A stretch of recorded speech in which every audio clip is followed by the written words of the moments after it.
தேவ சித்தப்படி நம்ம நடக்கும்போது, நம்முடைய முழு வாழ்க்கையும் கர்த்தர் பொறுப்பெடுப்பார். ஒவ்வொரு அடியும் நமக்கு சொல்லிக் குடுப்பார். எப்படி நம்ம எடுத்து வைக்கணும் ஒவ்வொரு அடியுன்றத நமக்கு சொல்லிக் குடுப்பார். இப்படி நட, இப்படி நடக்காத, இந்த வழி போன்னு சொல்லி நம்மளுக்கு சொல்லிக் குடுப்பார். தேவ சித்தப்படி நடக்கும்போது கர்த்தர் நம்ம கூடயே வருவார். இந்த காரியத்தை இப்படி செய்யி, இந்த காரியத்தை இப்படி செய்யாதன்னு சொல்லி நமக்கு ஆலோசனை தருவார்.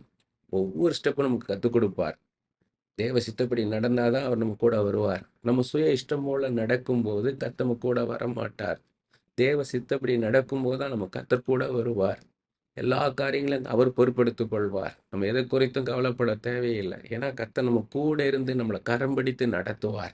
நமக்கு எது திருப்தியா இருக்கும், நமக்கு எது சரியா இருக்கும், எது நமக்கு பாதுகாப்பா இருக்கும், எல்லாத்தையும் கர்த்தர் அறிவார். அதன்படி நம்மளை நடத்துவார். நம்ம சுய இஷ்டம் போல நடக்கும்போது நமக்கு ஒரு கைடன்ஸும் கிடைக்காது.